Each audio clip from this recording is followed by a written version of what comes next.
বিয়ে থেকে শুরু করে একটা পরিবারে যখন নতুন শিশু জন্মগ্রহণ করে তার মুখ দেখা, এই সব কিছুতেই আমাদের দেশে সোনার ব্যবহারের প্রচলন রয়েছে। কিন্তু সেই সোনার দাম যখন আকাশচুম্বী হয়ে যায়, সেই মুহূর্তে ক্রেতারা কি করছে? তারা কি সোনা কিনছে? তাদের নতুন বউয়ের মুখ দেখার সময় বা নতুন সদস্য পরিবারে যে শিশুটি জন্মগ্রহণ করেছে তার মুখ দেখার সময় কি সোনার ব্যবহার এখনো রয়েছে নাকি নেই?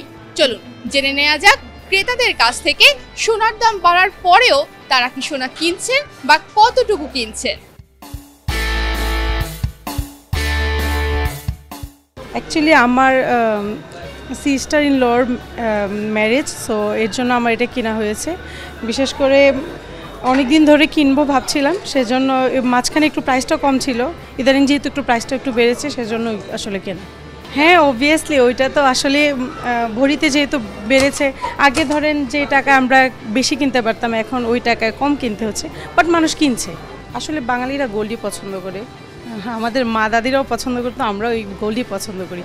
প্রভাব তো মোটামুটি পড়বেই, আগের থেকে সোনার দাম বেড়ে গেছে, সাধ্যের মধ্যে নাই, আমাদের মধ্যবিত্ত পরিবারের মধ্যে সাধ্যের মধ্যে নাই। তারপরে যেটা এক্সপেক্ট করি তার চেয়ে কমে যাচ্ছে কেনার বাজেটটা। আসলে সোনার তো কোনো বিকল্প নাই, কিন্তু আসলে বর্তমান যে গোল্ডের যে বাজার দর, এটা আসলে সাধারণের নাগালের বাইরে চলে গেছে।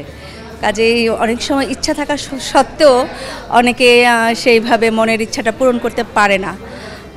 তো এখানে আমাদের কারোই হাত নাই, যেহেতু এটা আন্তর্জাতিক বাজারে এটা নির্ধারণ করা হয়।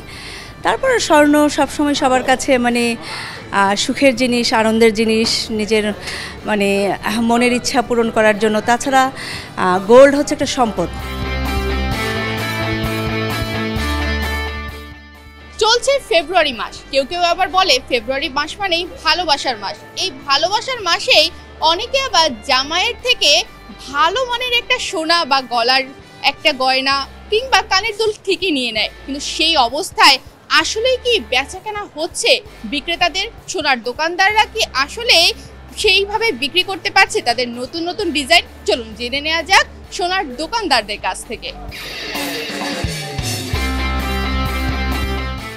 আসলে গোল্ডের ব্যাপারটা হইতেছে কি, এখন মানুষের হাত আর দিনে দিনে গোল্ডের দামটা এতটাই বেড়ে যাচ্ছে যা মানুষের হাতের নাগালের বাইরে চলে যাচ্ছে।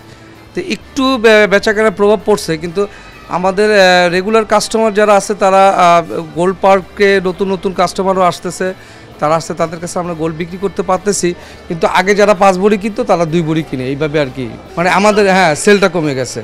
এই গোল্ডের বারটা হওয়ার কারণে আমাদের সুবিধা হয়েছে, অনেক দিক থেকে সুবিধা হয়েছে। কারণ কাস্টমাররা একটা জায়গায় সব ব্রাঞ্চ, সব দোকান, যত সুনামধন্য দোকান আছে বাংলাদেশের জুয়েলারি ডিপার্টমেন্টে, তো তারা সবগুলোকে একই ছাদের নিচে পাচ্ছে।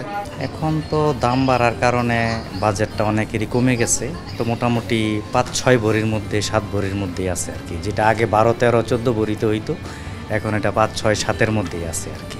না, এটা বৈদেশিক বাজারের কারণে এই দামটা, আন্তর্জাতিকভাবে এটার দামটা নির্ধারণ হয়তো, তার জন্য আর কি বাজারটা ওঠানামা করে। এটা আমাদের বাংলাদেশের নিজস্ব কোনো বিষয় না। কোন দোকানের স্বর্ণের ডিজাইনটা সুন্দর বা এই দোকানেটা পছন্দ না হলে কোন দোকানে যাব, এই নিয়ে যে চিন্তায় আছেন, চিন্তার কিছু নেই। কারণ বসুন্ধরা সিটির লেভেল 7-এ রয়েছে গোল্ড বার কর্নার, যেখানে একই ফ্লোরে একই ছাদের নিচে আপনি পেয়ে যাবেন বাংলাদেশের সকল স্বর্ণের দোকান, যেখানে প্রত্যেকটি স্বর্ণের দোকানে ঘুরে ঘুরে আপনি আপনার পছন্দের মতো নিজের পছন্দের সোনার গহনা কিনে ফেলতে পারবেন। তাই আপনার পরিবারের জন্য বা বিয়ে উপলক্ষে বা কোনো উৎসব অনুষ্ঠানে যদি স্বর্ণ কিনতে হয়, এখনই চলে আসুন বসুন্ধরা সিটিতে আর নিজের পছন্দের সকল স্বর্ণ কিনে ফেলুন।